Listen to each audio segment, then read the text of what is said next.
জাতীয় বিপ্লব এবং সংহতি দিবস 7ই নভেম্বর হলো ইতিহাসের বাকবদলের দিন, যেটাকে বলা হয় ইতিহাসবিদদের ভাষায় কাট অফ পয়েন্ট, মানে রাজনীতির মোড় বদলের দিন। 7ই নভেম্বরের আগে বাংলাদেশ ছিল একরকম, 7ই নভেম্বরের পরে হয়েছে আরেক রকম। 7ই নভেম্বরের আগে ছিল বাংলাদেশ একদলীয় শাসন ব্যবস্থা, দুর্ভিক্ষ এবং অরাজকতার দিন।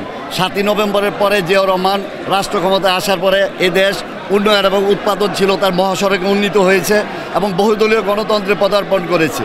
কাজেই জিয়াউর রহমান যে 19 দফা কর্মসূচি দিয়েছিলেন উন্নয়ন এবং উৎপাদনের রাজনীতির, তারই ধারাবাহিকতায় তারই সুযোগ্য পুত্র জনাব তারেক রহমান 31 দফা কর্মসূচি দিয়েছেন। এই 31 দফা কর্মসূচিতে কৃষক, মেহনতি মানুষ এবং প্রান্তিক মানুষদের নিয়ে বেশ কয়েকটি দফা আছে। আমরা কৃষিবিদরা সাধারণত ওই প্রান্তিক মানুষদের নিয়ে, কৃষকদের নিয়ে কাজ করছি। কৃষকরা বাঁচলেই এ দেশ বাঁচবে, দেশ উন্নয়ন হবে, দেশের উন্নয়ন হবে, খাদ্যে স্বয়ংসম্পূর্ণ হবে। খাদ্যে স্বয়ংসম্পূর্ণ হলে, দেশ উন্নত হলে স্বাভাবিকভাবে দেশের স্থিতিশীলতা ফিরে আসবে, রাজনৈতিক স্থিতিশীলতা ফিরে আসবে, সামাজিক স্থিতিশীলতা ফিরে আসবে, দেশে গণতন্ত্র স্থায়ী রূপ লাভ করবে।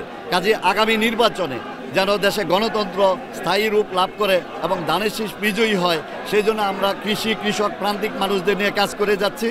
তারা আমাদেরকে ভোটের মাধ্যমে এদেশের আধিপত্যবাদী বিরোধী ফ্যাসিস্টদের বিতাড়িত করবে এবং গণতান্ত্রিক শক্তিকে ক্ষমতায় পুনর্বহাল করবে, সরকারে পুনর্বহাল করবে বলে আমি দৃঢ়ভাবে বিশ্বাস করি। তাদের জন্য আমাদের ভূমিকা আপনারা জানেন। 31 দফা কর্মসূচিতে আমাদের ভারপ্রাপ্ত চেয়ারম্যান জনাব তারেক রহমান উনি একটি স্মার্ট কার্ডের কথা বলেছেন, যে স্মার্ট কার্ডের মাধ্যমে কৃষকরা কম মূল্যে, স্বল্প মূল্যে সার, বীজ, কীটনাশক পাবে, সঠিক সময় কৃষি ঋণ পাবে এবং কৃষকদের পরিবারের তারা কিষানীরা এবং কিষানি কার্ড পাবে।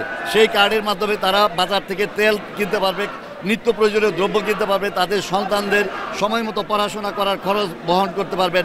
এই সকল বিষয় তারেক রহমান নিশ্চিত করেছেন এবং 1 বছর পর্যন্ত যুবকদের বেকার ভাতা দেওয়ার কথা উনি ঘোষণা করেছেন।